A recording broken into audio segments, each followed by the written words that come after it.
Donc l'an 2024 et le 21 novembre 2024, conformément aux dispositions de l'article LO 192 du Code électoral, s'est réunie la Commission nationale de recensement des votes, composée de M. Abdoulaye Ba, magistrat, président, El Hadj Ibrahima Seck, magistrat, Fatou Bintou Sissoko, magistrat, Léopold Wade, représentant de la Sénat, et des représentants des listes de candidats ci-après. Serigne Modou Dieye, Abdou Rahman Maïga, Mamadou Meng, Samba Thiaw, Boubacar Camara, Ibrahima Lo, Abdelrahman et j'en cite et j'en saute. Au vu de l'ensemble des procès-verbaux des commissions départementales de recensement des votes, ainsi que des pièces qui leur sont annexées, la Commission nationale de recensement des votes, conformément aux dispositions de LO 193 du Code électoral, proclame les résultats provisoires des élections législatives anticipées du 17 novembre 2024, ainsi qu'il suit. Nombre d'électeurs inscrits, 7 371 891. Nombre de bulletins nuls, 26 326. Nombre de suffrages valablement exprimés, 3 623 633. Ont obtenu scrutin départemental, territoire national, région de Dakar, départemental de Dakar, 7 sièges à pourvoir. Pastef les Patriotes, 222 675 voix. Donc Pastef remporte les 7 sièges de Dakar. Département de Guédiawaye, 2 sièges à pourvoir. Parti Pastef les Patriotes, 61 061 voix. Donc Pastef remporte les 2 sièges de Guédiawaye. Département de Pikine, 5 sièges. Parti Pastef les Patriotes, 116 898. Donc Pastef remporte les 5 sièges du département de Pikine.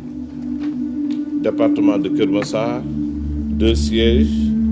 Parti Pastef les Patriotes, 72 719. Donc Pastef remporte les 2 sièges. Rufisque, Parti Pastef Patriote, 85 280, remporte les 2 sièges. Diourbel, département de Bambey, 2 sièges à pourvoir. Parti Pastef les Patriotes, 37 057. Pastef remporte les 2 sièges. Département de Diourbel, Parti Pastef les Patriotes, 32 153, remporte les 2 sièges. Département de Mbacké, 5 sièges. Parti Pastef les Patriotes, 128 028. Remporte donc le parti Pastef remporte les 5 sièges. Région de Fatick, département de Fatick, Parti Pastef les Patriotes, 28 052, remporte les 2 sièges. Département de Foundiougne, le Parti Pastef les Patriotes, 31 850, remporte les 2 sièges. Département de Gossas, 1 siège.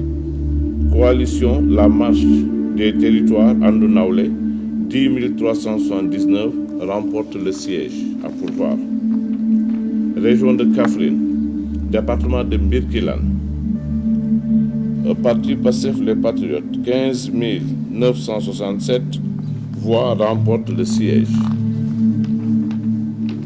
Kaffrine, 2 sièges. Parti Pastef les Patriotes, pour 26 655 voix, remporte les 2 sièges. Koungheul, département de Koungheul, Parti Pastef les Patriotes, pour 21 283 voix, remporte les 2 sièges. Département de Malem-Hodar, Parti Pastef les Patriotes, pour 10 427 voix, remporte le siège. Guinguinéo, Parti Pastef les Patriotes, 16 364 remporte le siège. Département de Kaolack, 2 sièges à pourvoir. Parti Pastef les Patriotes, 66 818 remporte les 2 sièges. Nioro, 2 sièges à pourvoir. Parti Pastef les Patriotes, 42 773 remporte les 2 sièges. Région de Kédougou, département de Kédougou, Parti Pastef les Patriotes, pour 10 143 voix, remporte le siège. Département de Salé Mata, un siège à pourvoir. Parti Pastef les Patriotes, pour 2704 voix, remporte le siège. Département de Saraya, Parti Pastef les Patriotes, pour 5 555 voix, remporte le siège. Région de Kolda, département de Kolda, Parti Pastef les Patriotes, pour 31 360 voix, remporte les 2 sièges. Médina Yoro Fula, Parti Pastef les Patriotes, pour 15 081 voix, remporte les 2 sièges. Département de Vélingara, 2 sièges à pourvoir. Parti Pastef les Patriotes, 26 335 remporte les 2 sièges. Région de Louga, département de Kébémer, Parti Pastef les Patriotes, pour 39 375 voix, remporte les 2 sièges. Département de Linguère, 2 sièges à pourvoir. Parti Pastef les Patriotes, pour 29 292 voix, remporte les 2 sièges. Louga, département de Louga donc, Parti Pastef les Patriotes, pour 44 287, remporte les 2 sièges. Région de Matam, département de Kanel, donc Kanel, la coalition Taku Wallou Sénégal, pour 23 905 voix, remporte les 2 sièges. Département de Matam, la coalition Taku Wallou Sénégal, pour 55 684 voix, remporte les 2 sièges qui étaient à pourvoir.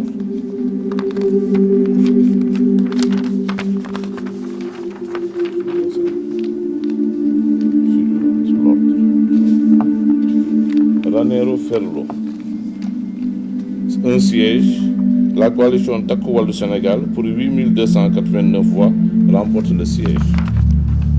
Région de Saint-Louis, département de Dagana, le Parti Pastef les Patriotes, pour 34 065 voix, remporte les 2 sièges. Département de Podor, la coalition Djam ak Ndiéri, pour 41 349 voix, remporte les 2 sièges. Département de Saint-Louis, le Parti Pastef les Patriotes, pour 54 250 voix, remporte les 2 sièges. Région de Sédhiou, département de Bunkiling, Parti Pastef les Patriotes, pour 20 952 voix, remporte les 2 sièges. Goudomp, Parti Pastef les Patriotes, pour 24 927 voix, remporte les 2 sièges. Département de Sédhiou, Parti Pastef les Patriotes, pour 25 607, remporte les 2 sièges. Région de Tambacounda, département de Bakel, Parti Pastef les Patriotes, pour 11 636 voix, remporte les 2 sièges. Département de Goudiri, la coalition Taku Wallou Sénégal, pour 10 516 voix, remporte le siège. Département de Koumpentoum, Parti Pastef les Patriotes, pour 13 971 voix, remporte les 2 sièges. Département de Tambacounda, Parti Pastef les Patriotes, pour 26 078 voix, remporte les 2 sièges. Nous sommes à la région de Thiès, le département de Mbour. Le parti PASTEF, les Patriotes, pour 101 122 voix, remporte les 4 sièges qui étaient à pourvoir. Département de Thiès, 4 sièges à pourvoir. Parti PASTEF, les Patriotes, pour 119 578 voix, remporte les 4 sièges. Département de Tivaouane, le parti PASTEF, les Patriotes, pour 81 199 voix, remporte les 2 sièges. Région de Ziguinchor, département de Bignona. Le parti PASTEF, les Patriotes, pour 58 996 voix, remporte les 2 sièges qui étaient à pourvoir. Département d'Oussouye. Parti PASTEF, les Patriotes, pour 11 262 voix, remporte le siège qui était à pourvoir. Département de Ziguinchor, 2 sièges à pourvoir. Parti PASTEF, les Patriotes, pour 45 810 voix, remporte les 2 sièges. Maintenant, département de l'extérieur du Sénégal, donc Afrique du Nord. 1 siège était à pourvoir. Parti PASTEF, les Patriotes, pour 5 756 voix, remporte le siège. Afrique de l'Ouest, 3 sièges à pourvoir. Parti PASTEF, les Patriotes, pour 8 746 voix, remporte les 3 sièges. Afrique du Centre, 2 sièges à pourvoir. La coalition Takku Wallu Sénégal, pour 4 799 voix, remporte les 2 sièges. Afrique australe, 1 siège qui était à pourvoir. Parti PASTEF, les Patriotes, pour 862 voix, remporte le siège. Europe de l'Ouest, du Centre et du Nord. 3 sièges qui étaient à pourvoir. Parti PASTEF, les Patriotes, pour 19 629 voix, remporte les 3 sièges. Europe du Sud, 3 sièges à pourvoir. Parti PASTEF, les Patriotes, pour 31 734 voix, remporte les 3 sièges. Amérique Océanie, 1 siège qui était à pourvoir. Parti PASTEF, les Patriotes, pour 6 320 voix, remporte le siège. Asie Moyen-Orient, 1 siège qui était à pourvoir. Parti PASTEF, les Patriotes, pour 656 voix, remporte le siège. Nous passons maintenant au scrutin proportionnel national. C'est bon? Alors, le quotient national est de 68 370,433. Alors, entité liggéey suñu réew, 19 373, pourcentage 0,53, n'a pas de voix. Coalition Sénégal Kessé, 25 822 voix, 0,71 à 1 voix. À 1 siège, oui, plutôt. À 1 siège. Coalition Natangé, 14 736, 0,41 n'a pas de siège. Entité Parti Union des groupes patriotiques, 6 467, 0,18% n'a pas de siège. Coalition Troisième Voie, Kiray ak Natangé, 26 775 voix, 0,74% à 1 siège. Coalition Xàll Yoon Ñafe Jàll, 86 050, 0,24, pas de siège. Parti Union Buntubi, Union citoyenne Buntubi, 5 125 voix, 0,14%, 0 siège. Coalition And Kóolute Ngir Sénégal, 21 391, 0,59%, 1 siège. Al-Sar, 16 521, 0,46%, 0 siège. Coalition Nafoore Sénégal, 10 577, 0,29, 0 siège. Coalition Union nationale pour l'intégration, le travail et l'équité, 8 511, 0,23, 0 siège. entité sàmm sa gafaka sàmm sa ëllëg 3824 0 siège. Coalition Wareef 5868 0,16 0 siège. Coalition Action 10 150 0,28 0 siège. Union Natal Kaogi 7274 0,20% 0 siège. Coalition Dundu 9686 0,27 0 siège. Coalition La Marche des Territoires Andou Naoulé 47 636 voix 1,31% obtient un siège. Entité Les Nationalistes 26 876 voix 0,74% obtient un siège. Coalition Manko Liggéeyal Sénégal 11 733 0,32 0 siège. Coalition Dekkal Teranga 16 446 0,45% 0 siège. And Liggéey kat yi 12 881 0,36% 0 siège. Parti Ensemble pour le Sénégal 16 482 0,45% 0 siège. Coalition And Bessel Sénégal 20 765 0,57 obtient un siège. Parti Garab ADS 68 50 0,19 0 siège. Entité Coalition Gox yu Bees 15 510 0,43 0 siège. Coalition Sàmm Sa Réew Jotali Kàddu Askan Bi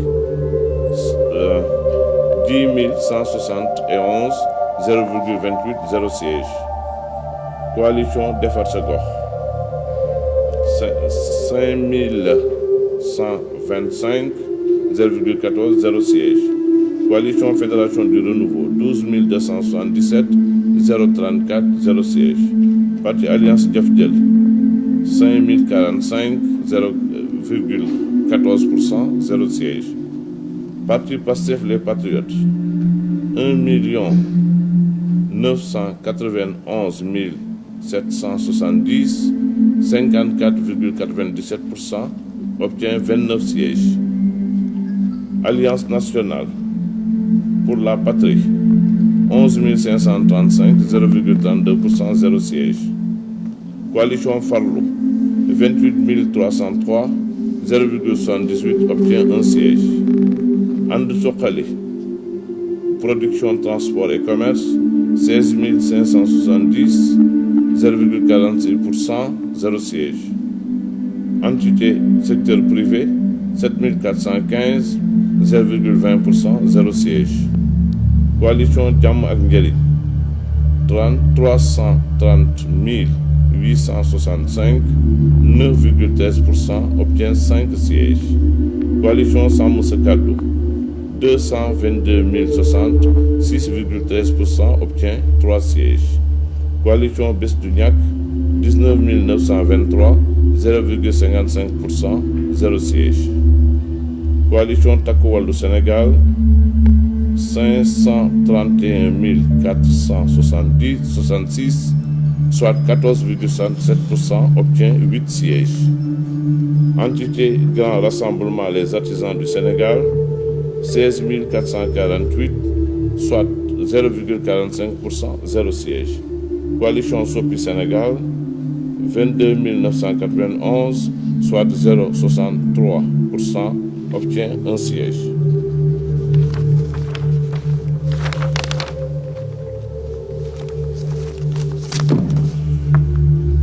En conséquence de tout ce qui précède et conformément aux dispositions de l'article L 193 du Code électoral, la Commission déclare provisoirement élu Coalition Sénégal Kessé, proportionnel Thierno Alassane Sall, Coalition Pôle alternant alternative troisième voie Kiray et Natangué, proportionnel Birima Mangara, Coalition And Koluté Ngir Sénégal AKS, proportionnel Amadou Karim Sall, Coalition La Marche des Territoires and Nawlé, proportionnel, Maguette Sen.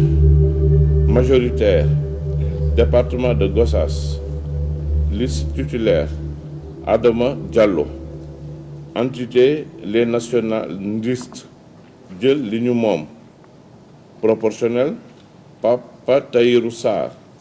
Coalition And Bessal Sénégal, proportionnel, Abdoulaye Silla.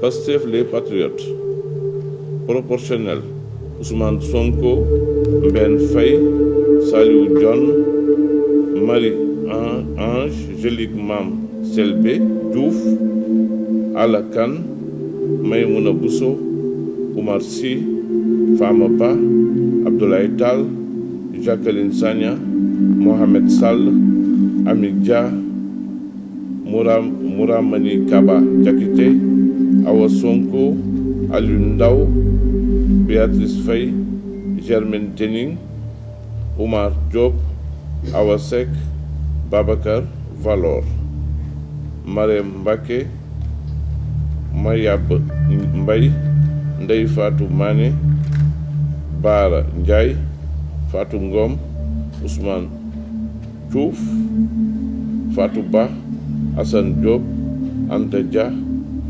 Banta Wage ou Bintou Wage ou Banta Wage. Majoritaire, département de Dakar, liste titulaire, Abbas Fall, Mam Mariama Dari, Elhaj Babacar Tambédou, Marie-Hélène Ndofène Diouf, Elhaj Ousmane Fall, Ndak Thiam, Abdourahmane Diouf.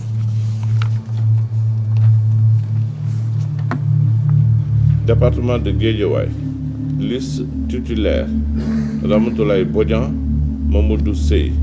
Département de Keur Massar, liste titulaire, Mohamed Seradio Souare, Ramatoulaye Ndom.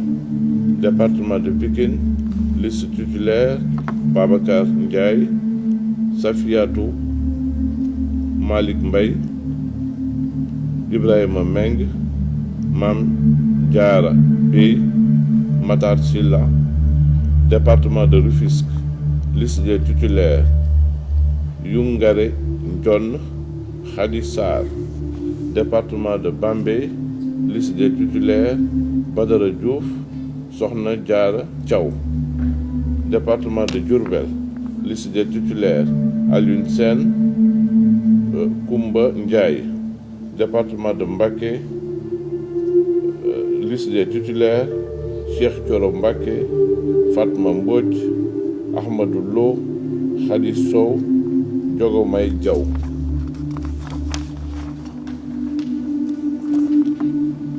Département de Fatick, liste des titulaires, Cheikh Faye, Amin Ndiaye.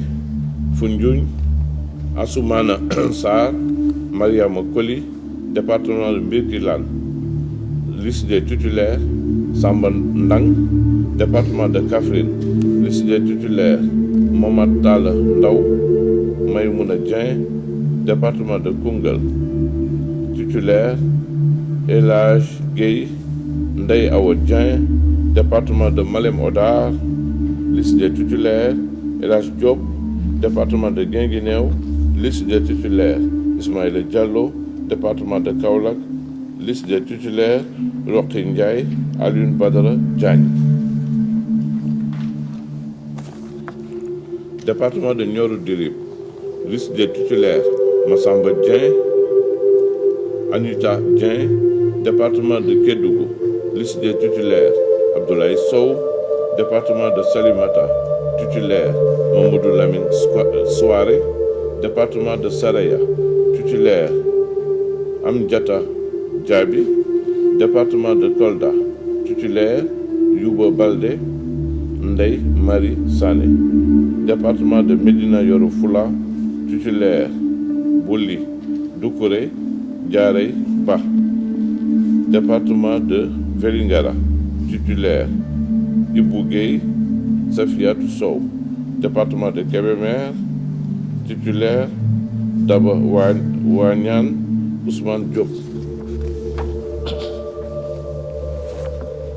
Département de Linguère, liste des titulaires, Malik Ndiaye, Saï Sissé. Département de Louga, liste des titulaires, Serigne Abdou Ahad Ndiaye, Mariam Fall. Département de Dagana, liste des titulaires, Ibrahim Mbodj, Mariam Diamanka. Département de Saint-Louis, titulaire, Seynabou Yassine Samb, Alioune Dieye. Département de Bunkiling, liste titulaire, Insa Dafa, Awassi. Département de Goundop, titulaire, Chérif Ahmed Diko, Sona Kinti Soli. Département de Sédhiou, titulaire, Mohamed Aïb Salib Dafé, Olemata Bayo. Département de Bakel, titulaire, Adama Tanji Gora, Boy Babi. Département de Koumpentoum, titulaire, Moussa Mbaye Awasow. Département de Tambacounda, titulaire, Madi Danfaka Maye Sao. Département de Mbour, liste des titulaires, Mamadou Lamine Diaïté, Félicité Mougan Sarr, Djibi Sis, Ami Dabo. Département de Thiès, titulaire, Amadou Ba, Fatma Gueye, Abdoulaye Faye, Anne-Marie Yassine Tine. Département de Tivaouane, titulaire, Ousmane Ciss, Grace Faye. Département de Bignona, titulaire, Bakary Diédhiou, Ousmane Sonko.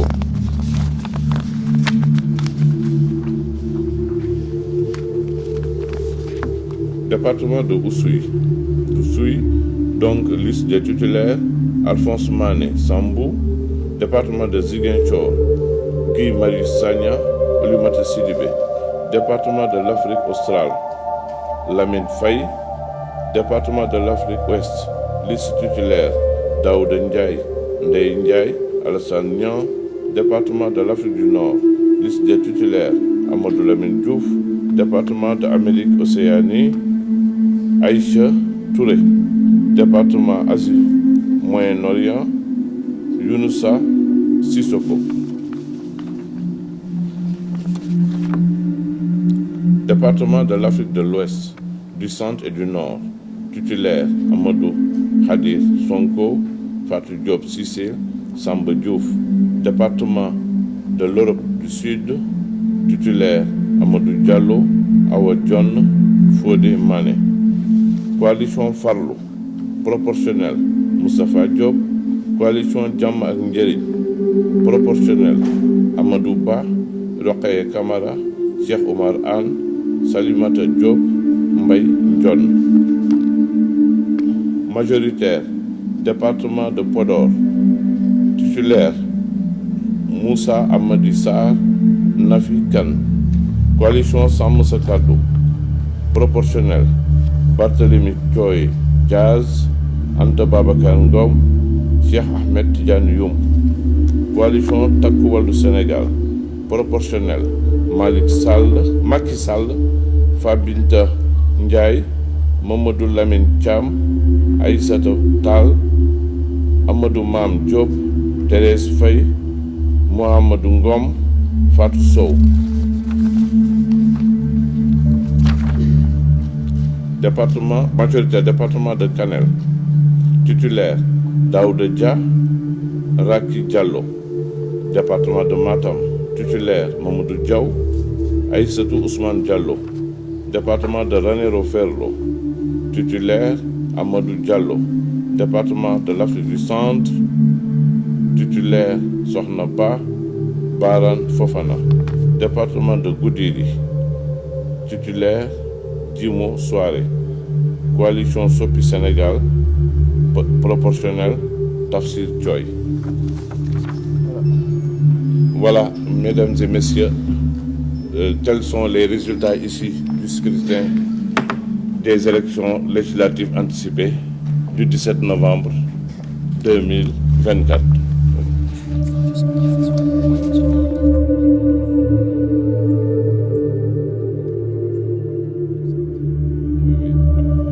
Amadou Karim Sall, c'est bien Abdou Karim Sall. Je me suis trompé pour dire Amadou Karim Sall. C'est bien Abdou Karim Sall. Voilà, c'était juste la précision à apporter. Voilà, Binta, je pense que nous avons terminé notre travail, qu'on peut lever la séance. Oui.